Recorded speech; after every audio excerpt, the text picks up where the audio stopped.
Welcome back to Maximum News, ladies and gentlemen. I am going to warn you all right off the bat that I, one of your hosts, your friendly neighborhood Simpsons-kin, Max Derrat, is probably not going to be as friendly today. I'm currently trying to go through a sugar detox for health reasons, and I'm only a couple of days into it. So if I seem on edge, I apologize in advance, and I certainly apologize to my lovely co-host, Syb. I am not mad at you for any reason. However, some of my frustration might translate over into some of the stories that we're talking about today. And first, I suppose we should just jump right into it because there's a whole lot of crap that we got to talk about, and I might fly off the handle at some point. So let's just get through this really quick, so that way you guys don't have to, have my voice distort the microphone and then break all your ears. Okay, so this news dropped about 24 hours ago. At the time that we're recording this on Wednesday, May the 8th, 2024. Yeah, I didn't think there was going to be a bigger story this week than the Sony Helldivers thing, but then this just came out of nowhere and shocked us all. Microsoft and Xbox, they announced through their social media feeds that they were shutting down some of the studios that they had recently acquired via the Bethesda buyout. And these closures were confirmed by the social media of the various companies that were closed down. And these include Tango Gameworks, Arcane Austin, Roundhouse Studios, also known as Human Head Studios, and Alpha Dog Games.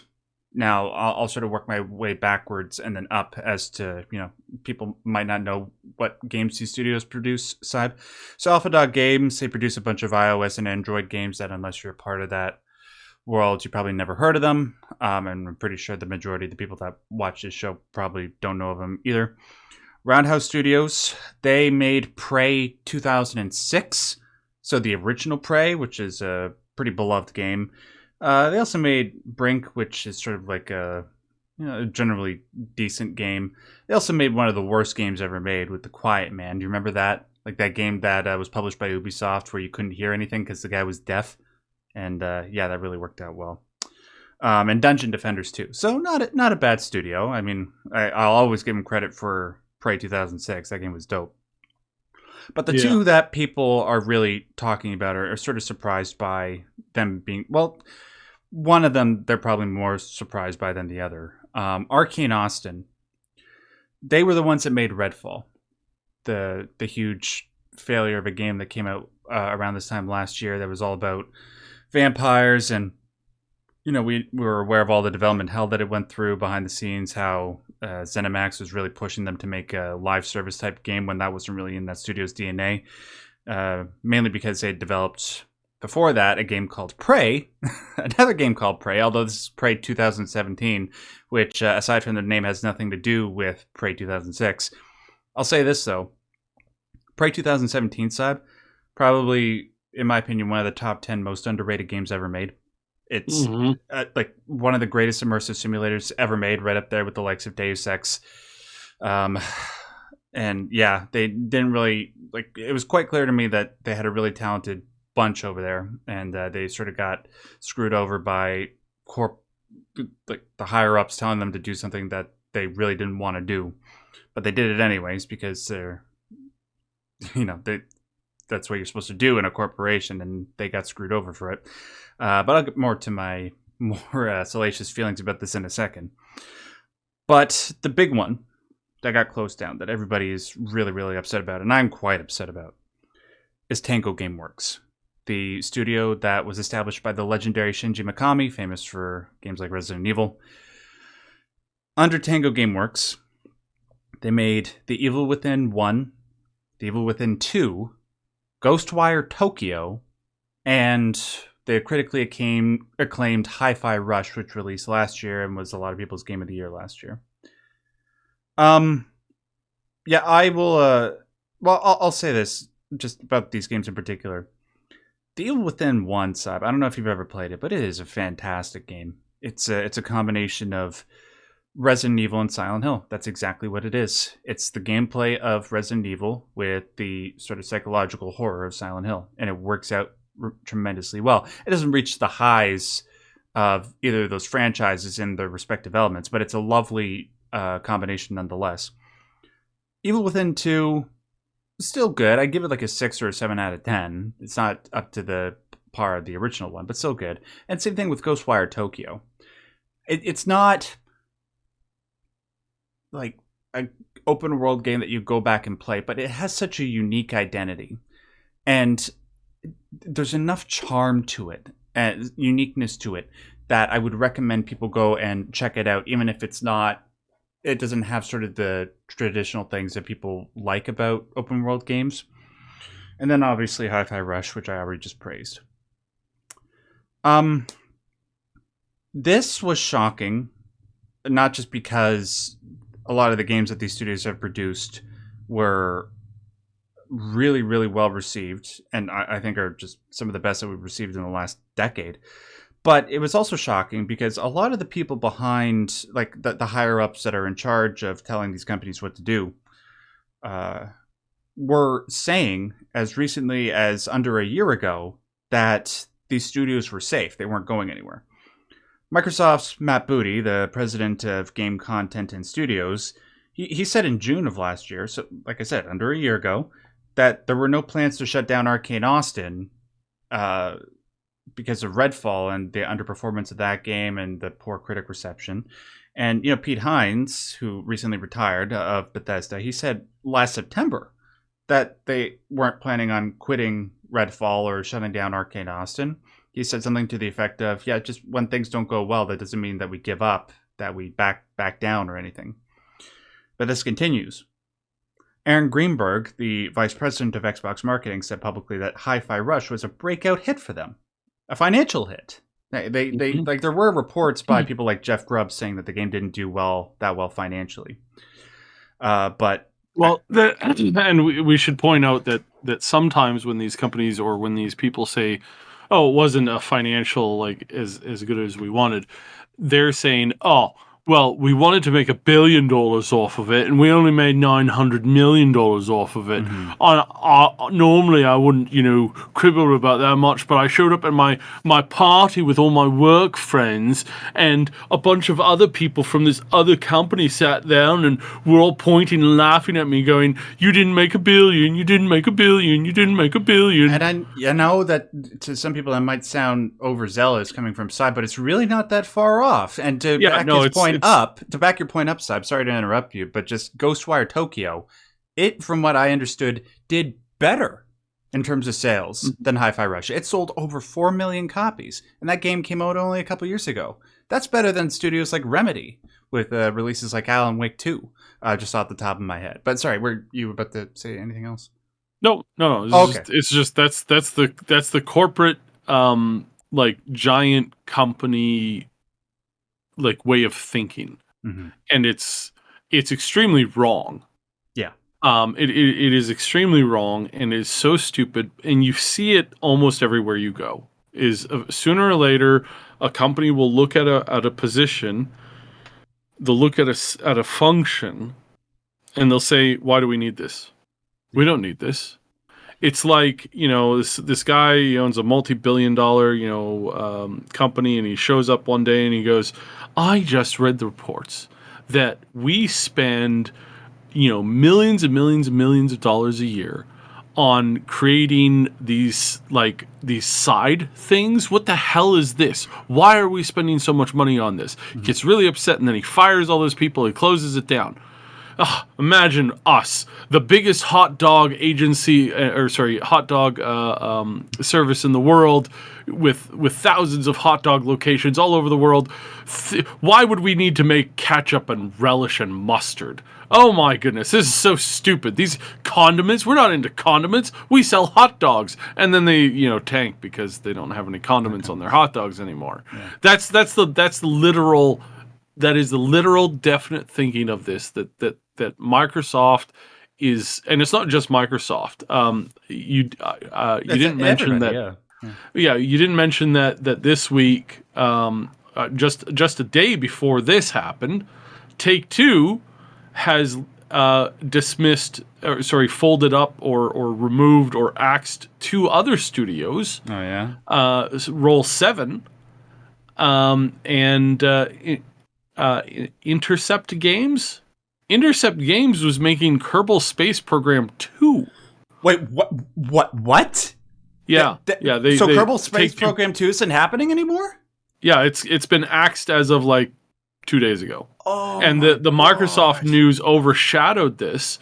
The Roll 7 made Ollie Ollie and Roller Dome. Now, Roller Dome was never that huge of a game as far as number size goes. I've heard it's been well received, though. Oh, it was super well received, and it was very popular to stream for quite a while. It was definitely a streamer's game, but they didn't ever they never had the ability to launch that into like high number sales. Mm-hmm.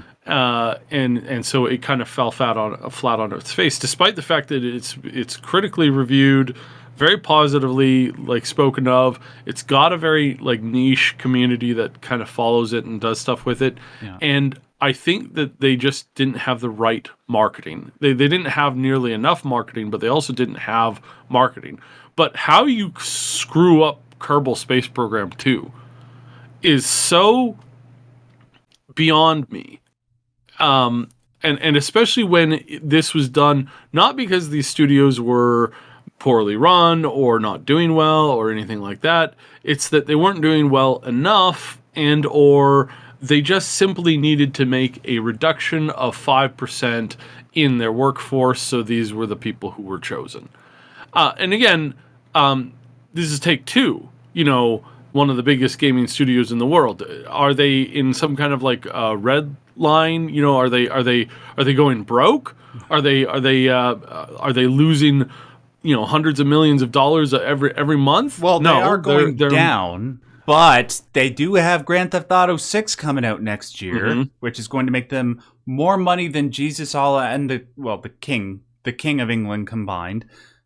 So why they feel the need to close these things down, especially something like Kerbal Space Pro. Oh my God, I didn't know. That blows my mind, and that pisses me off, because the original Kerbal Space Program is such a special game. There's really nothing else like it. It's in terms of scientific accuracy in gaming, that's probably the most scientifically accurate game ever, and it plays into the experience of that game and what makes it so special and makes it so fun to play, and you feel smart when you play it. Oh, there's nothing else like it. Oh, that breaks my heart. Anyway, sorry, back to the whole Microsoft thing. Sab, I gotta ask you, who would you place the blame on for this decision? Would the instinctual answer be Phil Spencer, or would it be someone else? No, it's the money guys. Yeah, it's the money guys that are advising the board, and the board is saying something. They go to the people in charge, and they're like, "You have to cut 5%." And you're like, yeah, but that's really we can't really do that. We got all this stuff. There's this concept of learned. I forget the scientific name for it, but it's the natural experience. Larian's CEO talked about this just recently. Mm. It's the learned experience that you have in positions that you just can't hire for. You hire somebody in that position, and then you gradually train them over the course of sometimes a decade to get them to the point where they can do specialized stuff. And this is very accurate in games industry, anything attached to the arts. There's some positions that you need somebody to know the thing. I work day job. Me and Mooney work in an industry where it's also a lot like that, where if you take away those core people, everything falls apart. In our case, people literally die by the hundreds and thousands, and sometimes even more.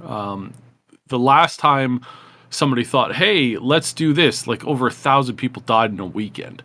So this is stuff that is it's the stupidity of the pencil pushers in the financial wing of the company, where they're looking at trending stuff. They're trying to maintain, this upward momentum of stuff. And to point this out specifically for the Xbox and Microsoft thing is they have now stalled the number of people who are buying the Game Pass. And there are Yeah. some people calling the Game Pass a failure because it has now stalled out. It's like, no, you're selling Game Pass to about as many people who can utilize Game Pass in an effective manner. There's literally nobody else to sell Game Pass to. And again, I've talked about this before. There's been people and companies that have made the stupidest conceptual ideas of like there's this one famous example of a guy who created an animation studio, started selling his products, and in like 10 years, 15 years, they had doubled they had doubled every year. And amazing, spectacular growth. And they got to this one year, and somebody said, hey, you should expect to like stop growing now. And he goes, no, everybody has told me that we've grown, we've doubled every year. We're going to double this year. Well, no, but you hit market cap. What is that? Well, it means that you've sold this thing that you make to literally everybody who's available to buy it. Yeah. So you're not going to grow, 100% this year. You're going to stall out on your growth. Now it's about maintaining your thing. I don't want to hear it. We're going to grow. We're going to double. I'm going to take out loans that are going to double, and we're going to be fine. And then they didn't double. Yeah. They stayed the exact same. They didn't double. They didn't lose anything. They just stayed at the market cap. But instead of understanding that that was a thing, they just jumped off the cliff expecting this, the new bouncy ball to be there. Yeah. And it wasn't. And it's the same thing with Microsoft, where it's like people are calling this now, oh, this is Microsoft has hit this wall. They're no longer growing. No. They're a dead medium. And it's like Microsoft. No. What are you talking about? If I sell a computer program to every single person on the planet, and then the next year, people are paying into this every year, that's not like, I'm not a failure for not inventing, another 200 billion people to sell the product to. Are you stupid? Right. And that is the insanity and the stupidity of the corporate thing. It's this thing, there's a scientific term for it, which again I can't recall because I'm sick as crap. But it's the idea that at some point your corporation, your organization, or your business or whatever becomes its own thing in your mind and everybody who works for it. And you start making decisions based off of, well, this is probably better for the company if we do this. It's like, no. It's not better for the company. It's either better for your employees, better for your generalized profits, or better for the customers. Mm-hmm. Those are the only three things that you should be thinking about in combination with long-term growth issues. Yeah. And if you're not thinking about that, you're stupid, and eventually your company will fail in a spectacularly terrible way, and you'll get a bunch of people hurt. Yeah. Congratulations. It might work in the short term, doing stuff like this and just focusing on the surefire moneymakers like Call of Duty. But that can only work for such a long period of time.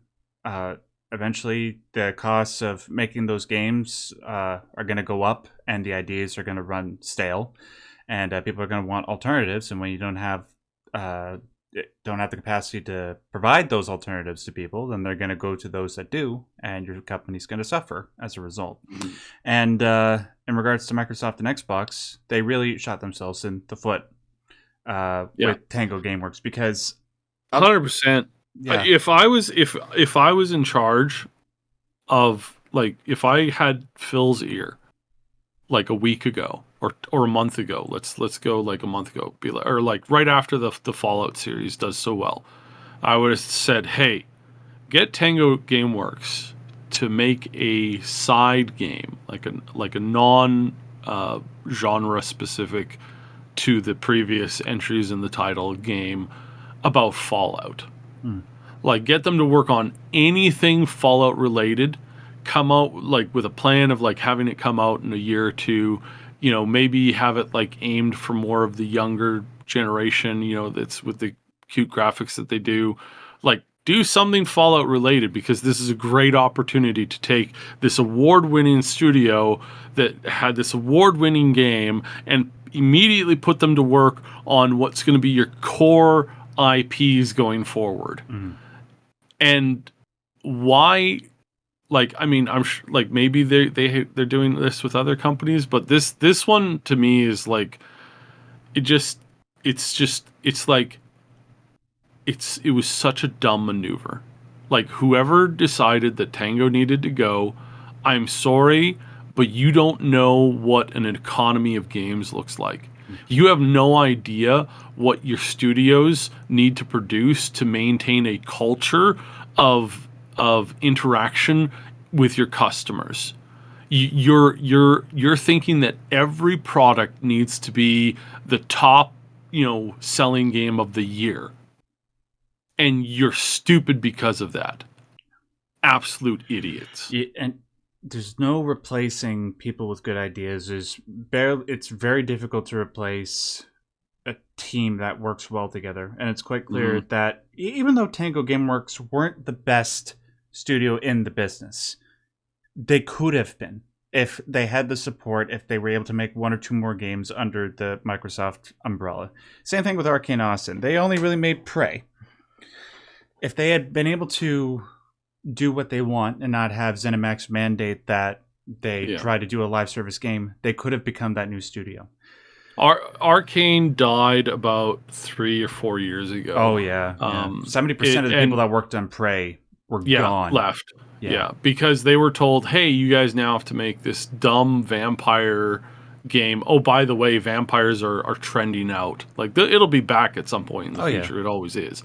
But vampires are trending out, so we're going to make you make a vampire game. Also, live service games are trending out, but we're gonna force you to make, it was such an obvious death knell, and it was one of the last most stupidest decisions that ZeniMax, the corporation, did before they transferred leadership over to Microsoft. And Microsoft basically had to pull the plug on a dying studio that was just not good. And I think this was also a mistake because they were working on the expansion for the game to get it up to snuff.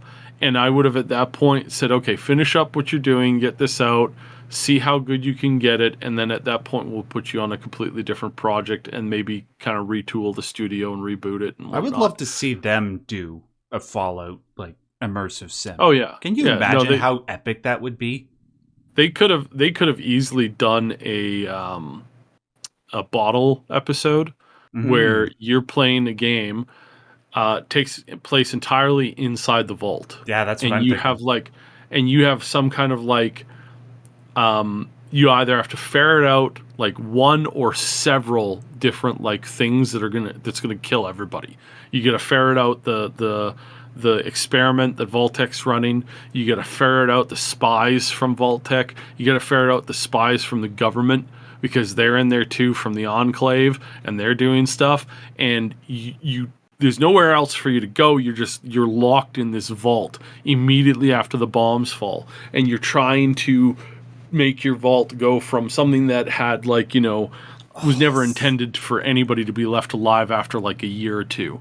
And you got to try and save that vault. Again, another perfect example of what they could do with the studio immediately. Yeah. But instead they were like, "Hi, let's see how these bullets taste when we chew on them for prolonged periods of time." Right. Yeah. And that's just, again, it's like perfect opportunity. Yes, of course, the studio is not in a good way. Hadn't been for like 3 years. It was horribly mishandled.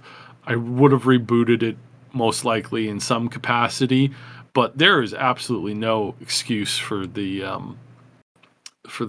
other one. Yeah. For Tango. For Tango. It infuriates me. And then looking over at I know why Take-Two let go of these two studios. One, the Roll7's based in London. Right now, running a game studio in London is a financial hellhole.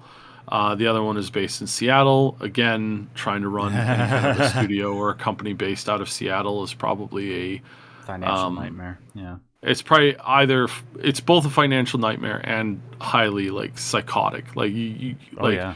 like Portland's an absolute mess, and Seattle is going to happen to Seattle soon enough too. Yeah. But yeah, it's just like wow. Mm-hmm. Again and again, these studios, and we heard it at the beginning of the year. The beginning of the year was like last year was the year of cuts. This is the year of studio closures. And But in the end, mm-hmm. sorry, you finish up and then I'll finish up with my Yeah, thought. no, I was just the thing that really concerns me the most about this, and everybody else is saying this online, is that Hi-Fi Rush and Ghostwire Tokyo, for the studios that they were, did well. They were good games. Maybe not the greatest games, but they were good games. They were worth your time. I mean, like Ghostwire Tokyo and Evil Within 2 maybe weren't the greatest games. Hi-Fi Rush was obviously a Game of the Year contender. But they did well, according to them. 4 million copies, 2 million copies, respectively. At least that was what was reported. I'm pretty sure Hi-Fi Rush actually made more after the fact. Well-received financially and generally well-received games critically. And they still got shut down. What? Not only is that it's a disincentive for people that are wanting to go into the games industry and create great games, create great art. Like, what's the point if your game is just going to get shut down because it doesn't make Call of Duty numbers, right? It makes me very concerned for games like Hellblade 2, my most anticipated game of the year, which is coming out in less than 2 weeks. I expect that game is going to be awesome. I love the people over at Ninja Theory. I think they do nothing but great things. And I just think that this game is going to come out, it's going to do poorly, and then they are going to get shut down, despite the fact that they're probably one of the most progressive in a good way game developers out there. And what about other people? It's a downward trend. Nobody seems to be learning anything. There's no communication between the artistic side and the business side, and it's just going to continue to get worse. Unless you come out with a game that does sell 10 million copies, but somehow I think they'll find some way to make that not good enough. Yeah, sorry. So that was what I was going to say. What were you going to finish with?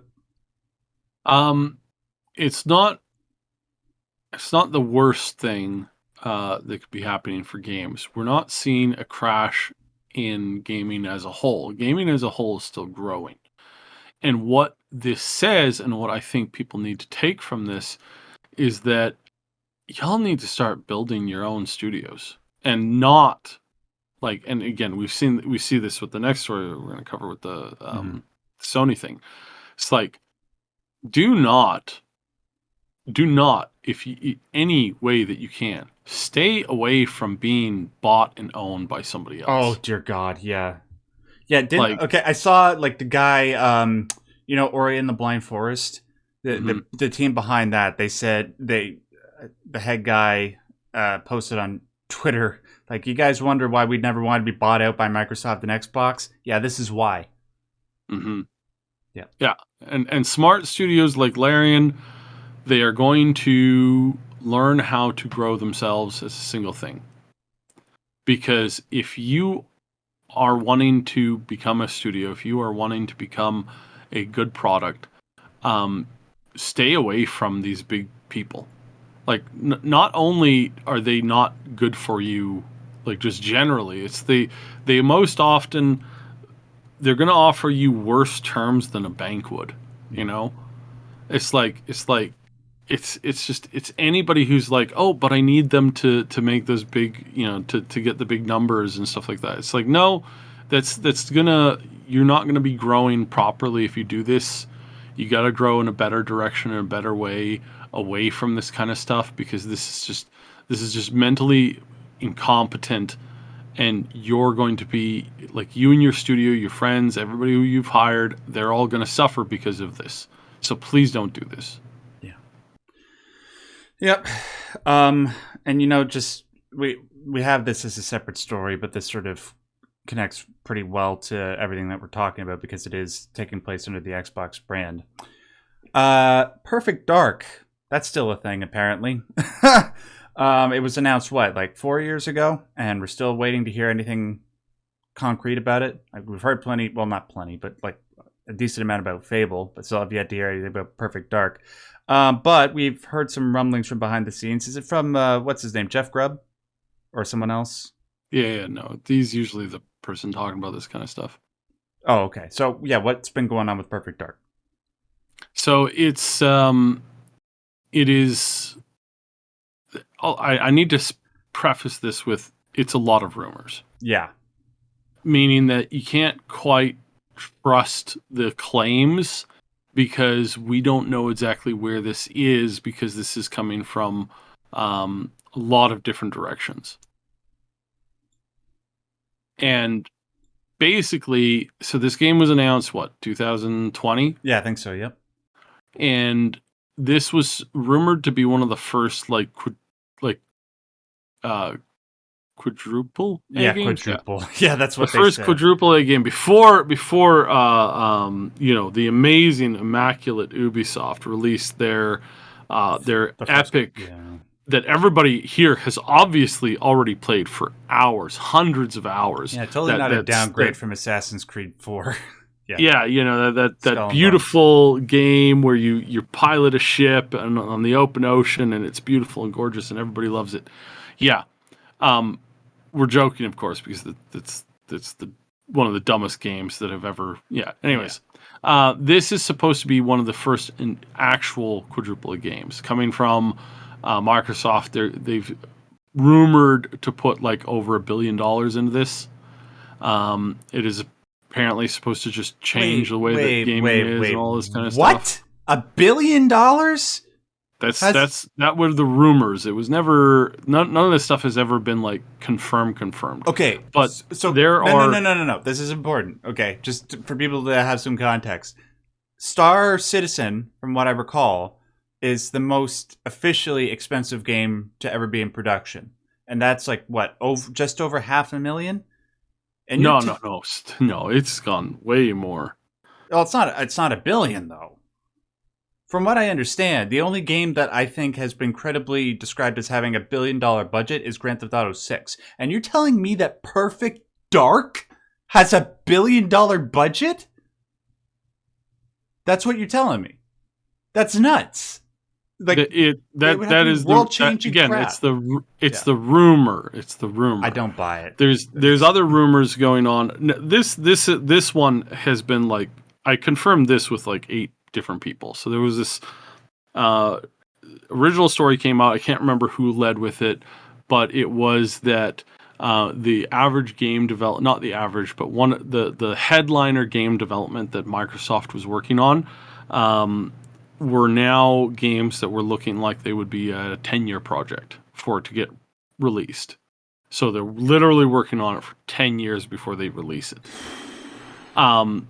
Now that's mental. That's stupid because if you're taking over a decade to release a product, I mean the market desire and genre highlights are going to change pretty significantly. Like some stuff you're going to be kind of safe with, like most sports games. I mean you sort of like can kind of like assume that the audience will still be there for it, but you're also an idiot if you think that any sports game needs 10 years to be worked on. It's like, yeah, no, probably not. But no, that was pretty common, saying that they're gearing up for this, like most games taking like a decade or more to finish. And the examples are like, again, it's Star Citizen, it's what's the evil one? 6. No. It's not. Beyond Good and Evil. Yeah, Beyond Good and Evil. Yeah. Some people point at Elder Scrolls taking a decade, and that's there's been some rumors about that. But the tech is, I think, it's moving a little faster, and Todd has reiterated again and again and again how he wants them to be able to make the games faster and get them out sooner, because he realizes the importance of sticking products within an ecosystem of an audience that's there, not an audience that you hope will be there in a decade. So Todd is like, I don't like, people can criticize his how he actually manages that or how he actually like puts that into practice, but technically he is correct. It is a good idea to get games out sooner. And Perfect Dark is one of these games that was originally, when it was kind of like pitched when I first heard about it 4 years ago, it was, this game has been in development for a couple of years. It's going to be in development for almost a decade. It's going to eat up $1 billion in money to get it out there. Now, I think what a bit of confusion on that is that's including a marketing budget. Yeah. If you look at a lot of movies these days, movie takes $500 million to put together, and then it takes another $250 million to market the damn thing. Yeah. So if you look at they put $1 billion into Amazon Prime's Lord of the Rings show, and that was right. That was not a success. That was not a good investment, but it's not uncommon for these companies to find that much. By the way, as of last year, Star Citizen has raised a grand total of $650 million. Okay. So it's well past $500 million, but it's going to be like, before it's out again, they're probably going to get close to, I mean, they're at this point now, they're closer to $750 million than they are to $500 million. So yeah, and that game, what a joke that game is. I'm sorry, but I understand. Some people are just saying, "Oh, they're working on new server tech," and I'm like, "Yeah, I'll believe it when I see it." Well, sure, I can watch a program where they're like, "Look at all these things that we're doing with the engine stuff," and I'm like, "That sure is cool." Show it to me in live, show it to me working on a released product. Yeah, like I've heard this kind of stuff before, man. The what was the guy who created Fable series? What was that guy's name? I heard his promises for decades.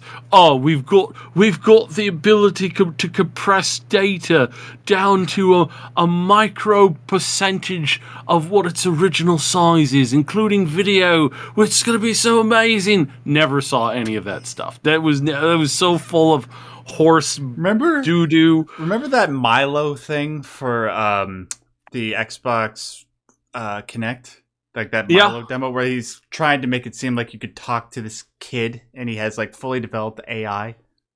Yeah. Again, that was so far ahead of where they were where they're headed now with AI, which is really good, and we can hope to see some of these some of this kind of stuff in the future is actually going to be kind of really important. I think there's going to be some really, really awesome stuff made out of it.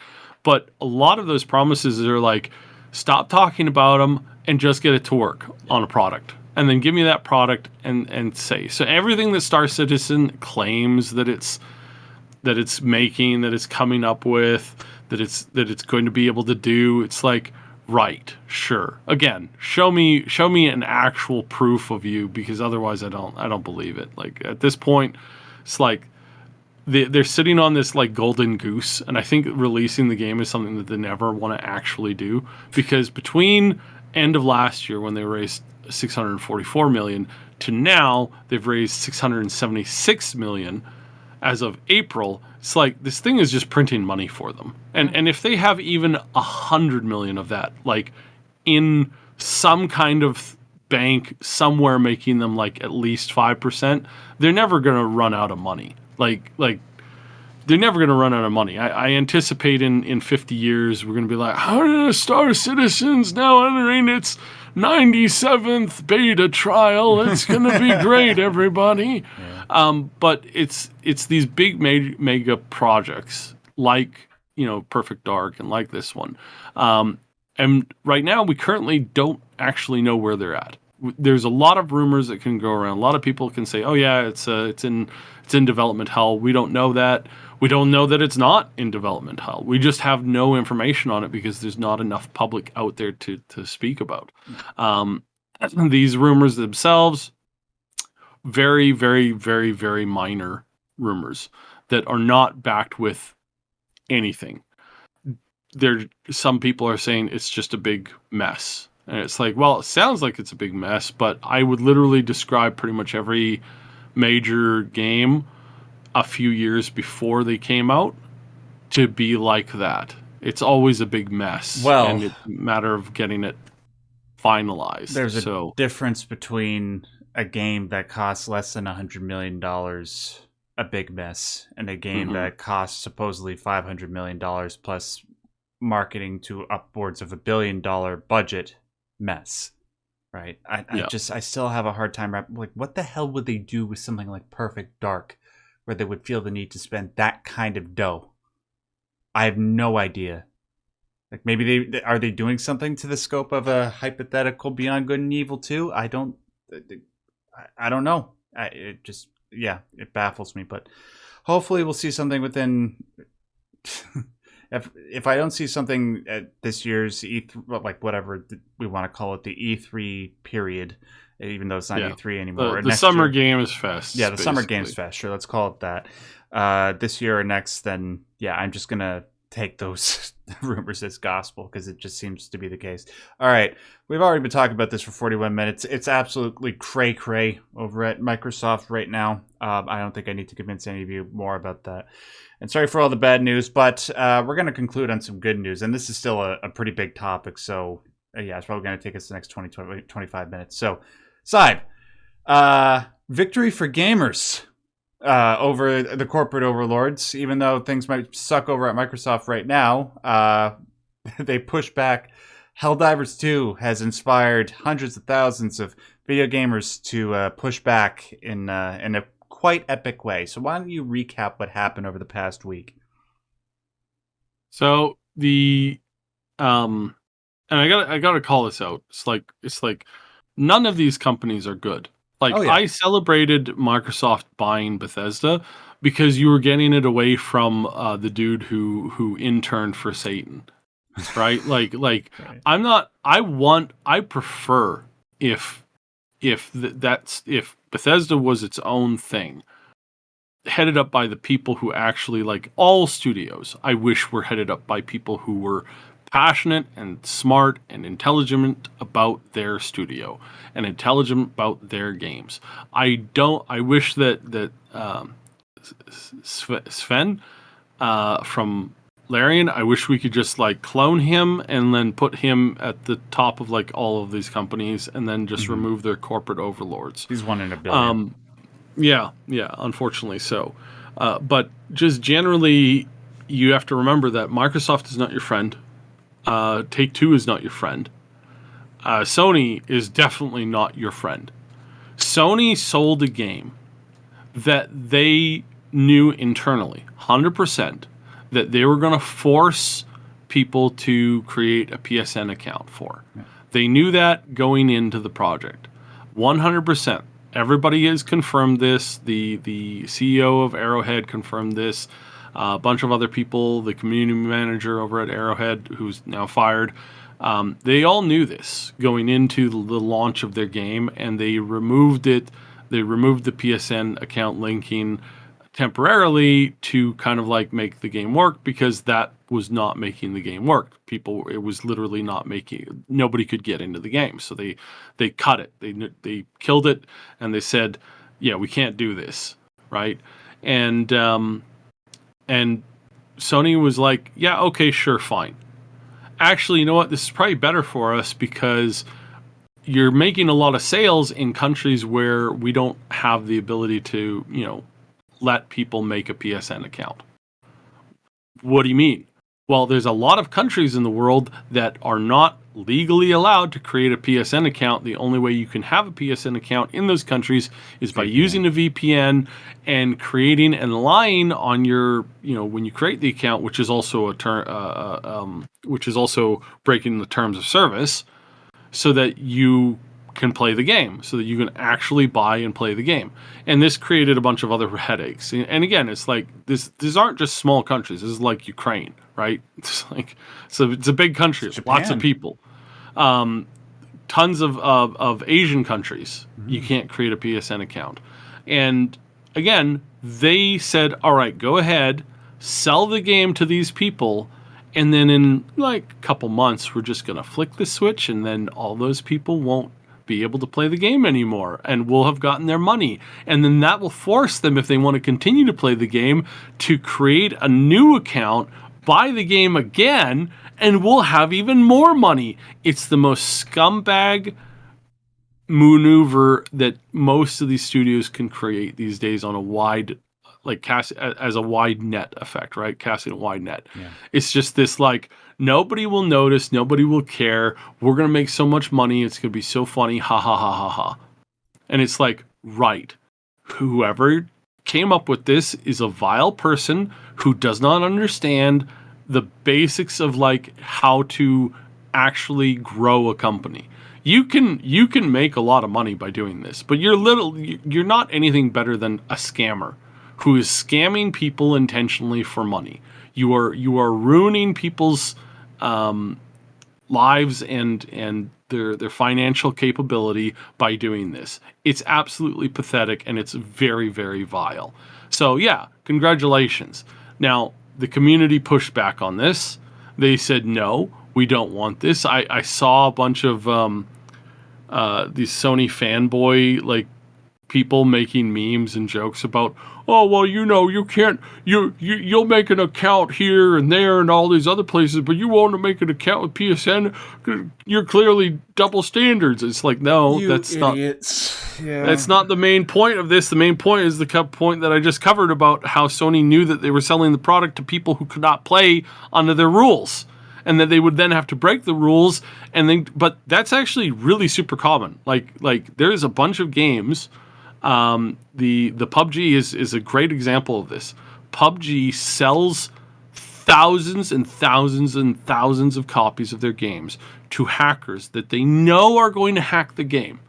They then ban those people, and then they buy a new copy of the game. And that they know that they make an enormous amount of money of reoccurring sales from this. But that is how they make a bunch of their money. It is built into how they make money. And again, they're not the only ones who know this. There's a whole bunch of other people who know, a bunch of other companies, a bunch of other CEOs who they know that they're going to have like hackers and cheaters in their game. And they know that they're going to, kill those accounts, and then those people are going to buy the game again. And they don't ban like their credit cards. And in very rare circumstances do they actually do a hardware or credit card ban. What they're banning is the person's progress, forcing them to restart and play over again. This was the strategy that Sony was using here that they knew full well that they were going to do. Now, the Arrowhead people, I don't think they knew quite as well as some people are like crediting them for. Right. Not because they weren't cognizant of it. It's just they didn't realize what was going on there. They just thought it would be worked out. And again, like, you don't want to give people too much credit, but there is this idea that they thought that everything would just work out because they were believing that Sony was actively interested in making as many fans of the game as possible. Again, how you come to that, a lot of people will disagree and say they should have known better. I 100% they should have known better. 100% they should not have published their game with Sony. I don't know what Arrowhead was thinking. Yeah. They should never, ever have signed up with Sony. It was one of the dumbest things that I think they could have done. The majority of the people playing Arrowhead are playing on Steam, on PC.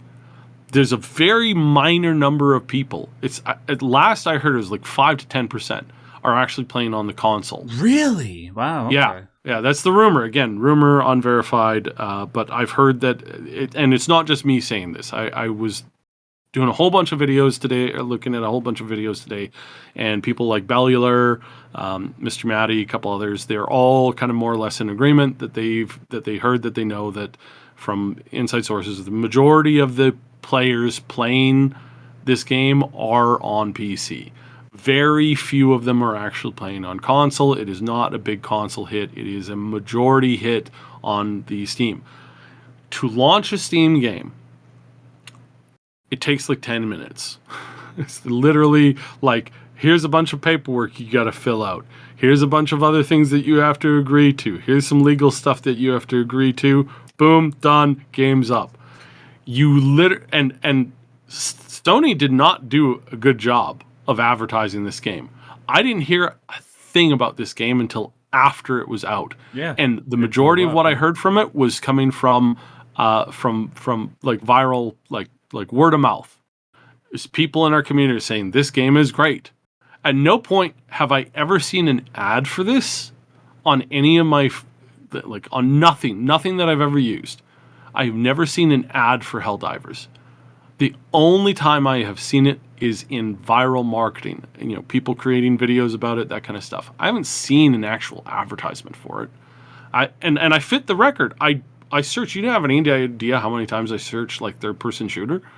Like it's part of my like weekly like search category. So there's no way and there's no reason why this game should even be published by Sony. You're taking some money from Sony and you're giving back like 10 times what they gave you. Go take a loan at a bank, dude. Launch it on Steam by yourself. What are you doing? At this point, Microsoft would probably pay you the amount of money that it took you to make the game to get them to put it out to the Xbox, because it's such a popular game. Why is this a thing? And so again, I can't, like, I do blame the Arrowhead staff and the CEO especially for making some of these dumb decisions. But at the same time, it's like, I understand that they're not geniuses in this. They really actually aren't. Like, that I've seen a bunch of interviews with the CEO. He's just a passionate gamer. He doesn't understand like corporate finance. He doesn't understand like, you know, multi-tiered, multi-million-dollar bank loans. He doesn't understand that stuff. He is a guy who makes video games, and he's pretty good at it, I would say, and he's really passionate about it. But he's not like, he didn't see this stuff coming. Not because he didn't know about it, because he just didn't put two and two together. And again, I'm not trying to insult him. I'm just stating a fact that he himself has reiterated several times in the public discourse of when this stuff was happening with Sony. So I get it, but the Sony backed down. They finally realized that, you know, this isn't the PSN, and this is one of the reasons why the Sony PlayStation Network has always been a sleeping tyrant, is because they never really were forced to compete at a proper level in the same environments as their competitors. Yes, you know, Xbox versus PlayStation is a thing in North America, but that's about it. They really had a complete and total what's the thing where you control a large quantity of something in a certain market? A monopoly. Yeah, they had a monopoly. I'm really sick, guys. They had a monopoly on the Asian market, on a lot of the even the Eastern Europe market for a really long time, and they've never really had to compete on a one-to-one basis, because they never really competed with Nintendo, because Nintendo it's like two different categories. They're kind of like an adult category. Nintendo's kind of like for kids, and they've kind of like accepted that for a long time now. That's why you've got such, you know, gory / realistic type games on the PlayStation, and not as many of those on the Nintendo, and vice versa. So yeah, there's all kinds of stuff for it. So they're really just kind of like discovering this. And yeah, it's they're learning. Yeah. Yeah. They're learning mainly because the pushback to this decision by Sony was so epic, and it's going to be something that I think is something that is going to be talked about as a significant event in gaming for many years to come, just because of how significant the pushback was. If you go to Steam, if you went to Steam at any time over the last week or so, Helldivers, I wanted to call it Starship Troopers. Helldivers 2. It is basically that, but you can't copyright. Helldivers 2 became, I think, the most downvoted game on Steam because of this practice. But as soon as Sony made the reversal, people started going back in, deleting their negative reviews and leaving positive reviews. And that was just a very powerful demonstration of the power that the consumers have when it comes to the games that they purchase. It was so significant that I think it could be a pretty a defining moment in the world of gaming for the way that companies move forward when they do this sort of crap. They'll be like, okay, well, remember what happened with Helldivers 2? Do we want to go through that again? Because, yeah, it was it was such a significant thing. It's going to be like the whole Activision Blizzard thing that happened. People are going to be talking about it for years. That the whole smackdown that the PS4 had against the Xbox One and how it almost killed Xbox forever at that E3 press conference when they announced that you could still use games on the PS4. Stuff like that. Absolutely remarkable. Yeah. And I thought that was going to be the biggest story of the week, and it kind of still was, but it's just the shocking nature of the whole Xbox thing sort of made that story number one. Anyways, I'm very proud of the gaming community. We won, and let this be a message to people at Sony that, hey, you can't pull this crap anymore. At least when it comes to multiplayer games. I would still say be wary of the way they apply this to other games, especially Sony games that are released on the PC. They're kind of getting away with it at the moment in regards to the multiplayer for Ghost of Tsushima 2. Ghost of Tsushima 2, that doesn't exist. Ghost of Tsushima 1. But yeah, be vigilant for when it comes to games in the future, guys. We don't want them to think that we have forgotten, because we haven't. All right, I'm starting to feel a little bit woozy for some reason too. I think it's the lack of sugar, like I said before. I'm surprised I was able to get through this without screaming, because I did want to scream, especially about the whole Xbox thing. But man, I guess I'm a lot more under control than I initially thought, and I guess that's a good thing. All right, guys, thank you so much for joining us for this episode of Maximum News. If you have any thoughts on any of the stuff that we talked about this episode, I'd love to hear from you in the comment section below. Just make sure to keep it civil, whether you agree or disagree. We do want to hear from you. Syb, thank you for joining us with your health issues. We powered through it together. Anything you want to plug before we're done? I did cover this when it happened. If you want to check out that video, I thought it was kind of funny. I went over some of the comments online, and it was pretty hilarious. And also, we are working on more Fallout content. Nice. So yeah, just stay tuned for all that. Nice. And you guys can find me on my YouTube channel, just at Max Derrat. I'll leave a link to that in the description box below. I just released a I just released a video on a game called Eco, which might be one of the most important and influential games ever made. And I go into all the reasons why that is. If it weren't for Eco, we wouldn't have Dark Souls. We wouldn't have Prince of Persia, or at least Prince of Persia is the way that we understand it. We wouldn't have The Last of Us. We wouldn't have BioShock Infinite, and just to name a few games. Yeah, so go check it out if you want to learn about a piece of history. All right, that does it for this episode. We will see you again next week, guys. Until then, I want to remind you, as always, and as per usual, stay yellow. Goodbye.